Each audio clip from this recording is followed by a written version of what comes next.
Ever wonder why the ones who hurt you seem to thrive? Some people leave you, but your presence never leaves their mind. You don't have to shout, don't even need to speak, because silence is karma's loudest language. There are truths. Life whispers, not announces, and karma isn't a storm that crashes down. It's the quiet rain that seeps through cracks when no one's watching. This video isn't about revenge. It's about becoming so grounded, so at peace, that you no longer need to fight. The Stoics didn't teach us to fight back. They taught us to rise above, with dignity and calm that cannot be touched. Today, I want to share with you a different kind of story, not of vengeance, but of quiet power. If you've ever been ghosted, lied to, or discarded when all you gave was truth, this is your video, your moment.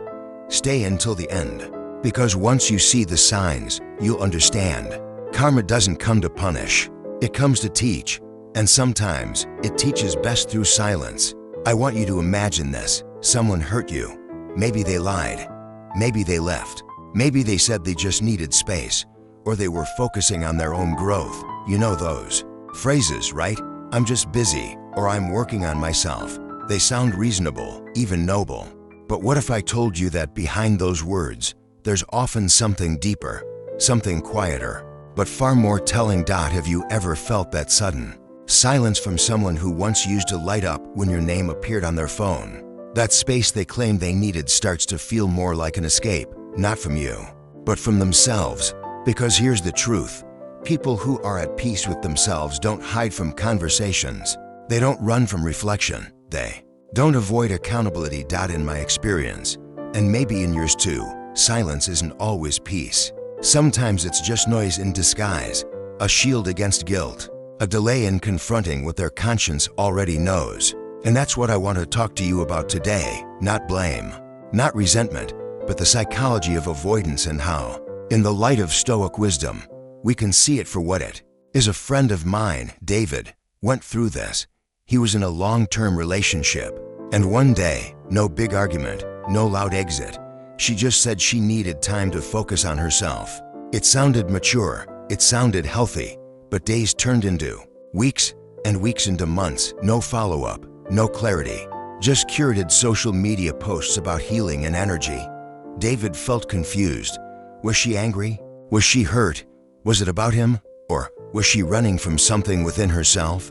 And the more we talked, the more it became clear she wasn't looking for peace. She was avoiding the echo of her own conscience. Because when you betray someone who gave you softness, who gave you their truest self, the silence that follows isn't serenity.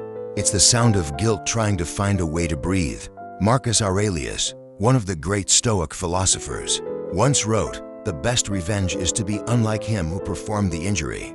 That means when someone disappears under the guise of self-care, when they ghost or retreat behind philosophical phrases, the Stoic response isn't to chase, to explain, or even to condemn. It's to understand and to stay grounded. Because often when someone avoids you after doing you wrong, they're not avoiding you. They're avoiding the version of themselves they became in your presence, the version they're not proud of. And every time they see you or think of you, they're reminded of who they could have been and what they chose instead. Psychologically speaking, this behavior is often called cognitive dissonance. It's the discomfort that comes when our actions don't align with our values, and when the dissonance becomes too loud to bear. The brain's defense mechanism kicks in, avoidance. It's easier to block you than to face you. Easier to pretend they're growing than to admit they hurt someone who never deserved it. But here's what I want you to know. You don't have to make sense of their silence. You don't have to decode their metaphors or read between their Instagram captions. Your peace doesn't depend on their confession. That's the freedom Stoicism gives us, the power to place our serenity where no one else can reach it. I often tell my audience this: when someone is truly healed, they communicate. When someone is truly growing, they don't need to vanish. They can evolve right in front of you. But when they disappear without a trace, when their presence turns into a void filled with vague quotes and spiritual bypassing, it's not evolution, it's avoidance dressed in self-improvement. Seneca said, "No man is more unhappy than he who never faces adversity, for he is not permitted to prove himself." I'd argue the same about those who never face their conscience. Because real healing isn't aesthetic. It's not beach sunsets and yoga poses. It's sitting alone with the version of yourself you'd rather not meet, and choosing to become better anyway. So if someone left you with silence, if they said they were too busy, or too lost, or too focused on themselves, I want you to hear me clearly that silence isn't always about you. Sometimes it's their soul, wrestling with itself. Sometimes it's fear. Sometimes it's guilt. And sometimes it's the beginning of their own reckoning. You don't need to interrupt that process. You don't need to insert yourself back into their narrative. Let their silence be theirs. Let your peace be yours. The Stoics knew this. Our greatest strength lies not in control, but in detachment. Not the cold kind, but the wise kind. The kind that says, I see you, I understand, and I choose not to carry what isn't mine. So I'll leave you with this. If someone's silence has left you questioning, hurting, overthinking, take a breath, look in the mirror, and remind yourself you were honest, you were real, you were there, and that matters, because not everyone can say the same. And someday, in a quiet room with no distractions, no filters, and no applause, they will hear what you once offered, not through your voice, but through their own echo. That's not revenge, that's karma. And you, my friend, don't need to chase it. You're already ahead. Stay grounded, stay kind, and keep building the kind of peace no one can walk away from. And if this message found you in a quiet moment, maybe it was meant to double quotes, you still exist in their mind even in silence. They don't mention your name. They don't call. They don't text. On the surface, it looks like they've moved on, new friends, a curated feed, loud laughter in Instagram stories. But make no mistake, your absence hasn't gone unnoticed. In fact, it haunts them more than your presence ever did. I want you to imagine something. Imagine being in a room full of people, surrounded by noise, by distractions, yet feeling a sudden stillness, a sharp, lingering thought that echoes louder than anything else. That thought is you. That memory, uninvited but persistent, is the karma they now live with. You see, real karma doesn't knock on the front door and announce itself. It creeps in through the quiet moments when they lay in bed scrolling past midnight, when they hear a song that used to be yours, when someone smiles like you did, speaks like you did, and for a moment, they forget it's not you. That's the power of unresolved connection. That's how karma speaks, not through thunder, but through whispering thoughts they can't silence. There's a concept in Stoic philosophy called fantasia, the impressions left on the mind. Seneca and Epictetus both wrote about how our actions and interactions leave marks, and how the virtuous or harmful nature of those marks determines the peace or unrest of our minds. When someone wrongs a person who was genuine, who offered care, patience, and trust, their soul keeps a record even when their ego tries to bury it.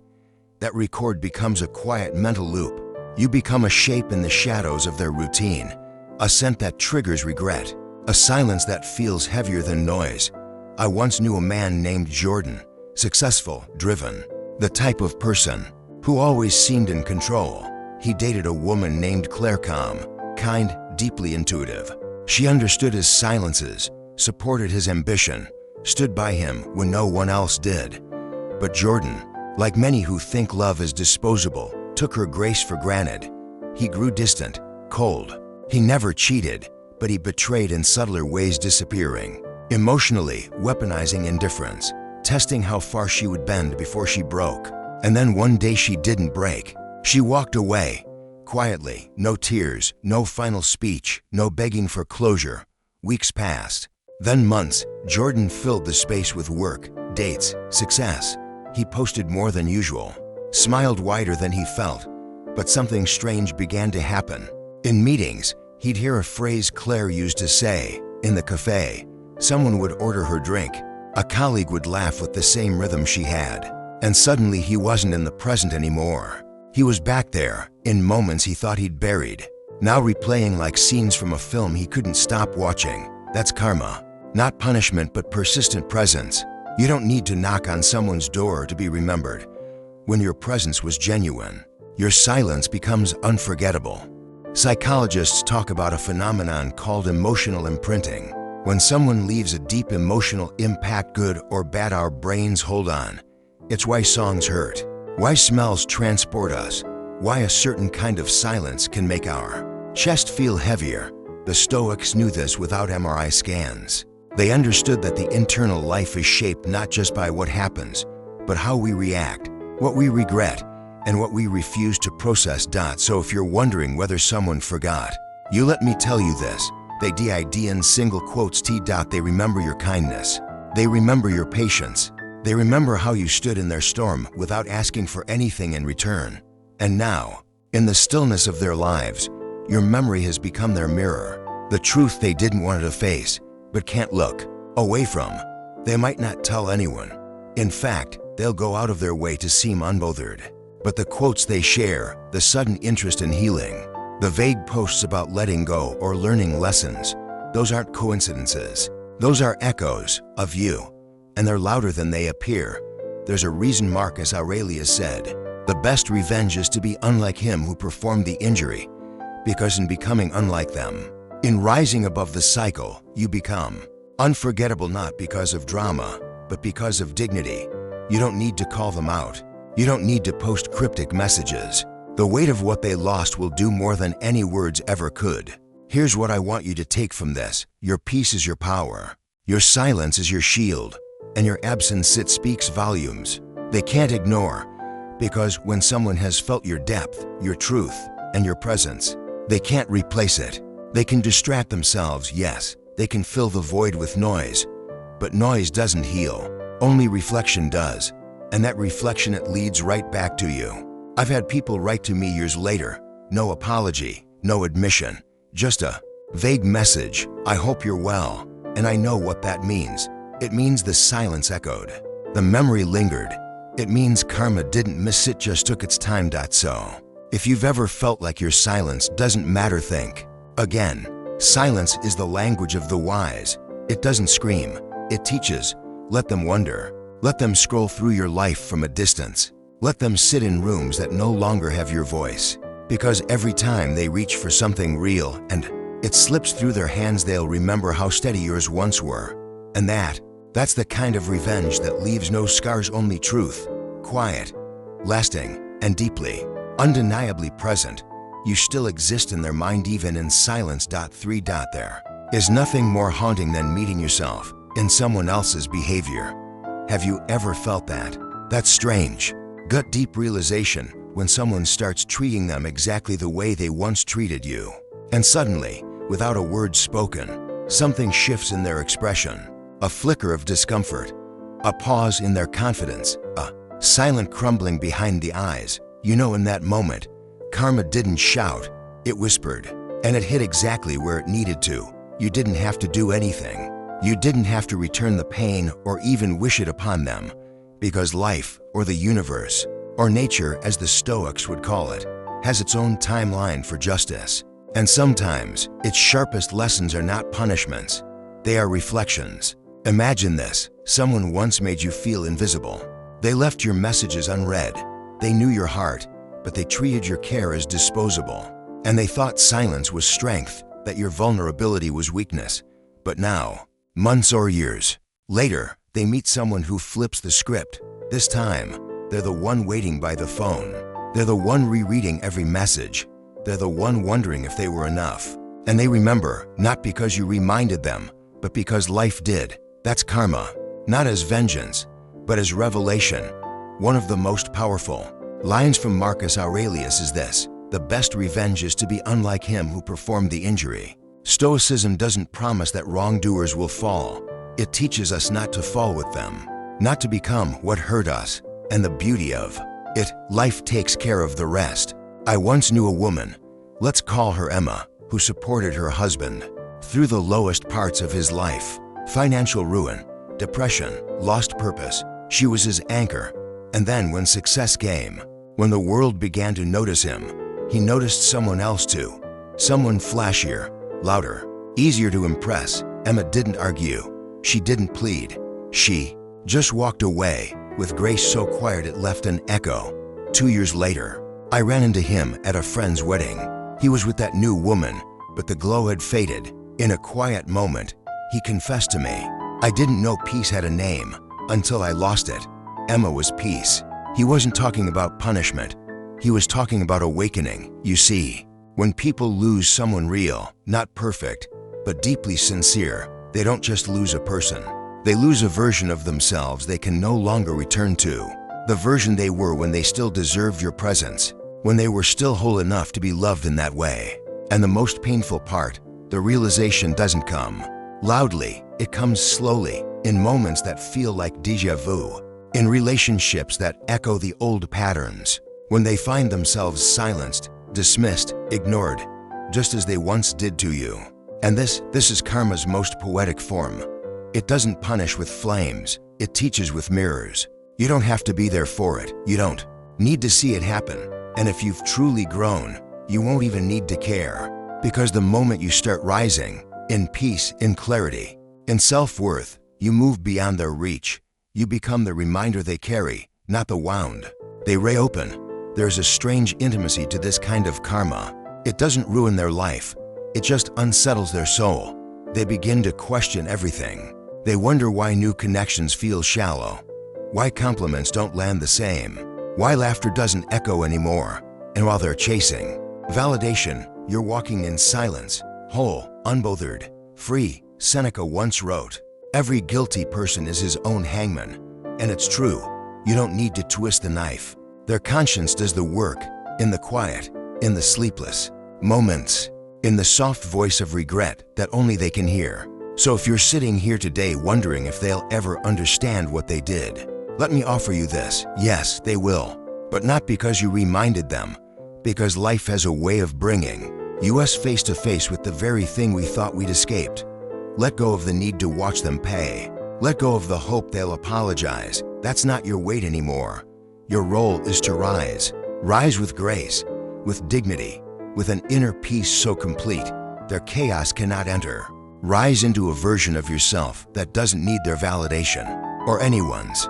Because once you become someone who no longer needs to be understood by those who misunderstood you, that's the highest freedom. And if one day they sit across from someone who mirrors your old kindness, your compassion, your presence, and they realize how badly they mishandled it, know that it is not cruelty.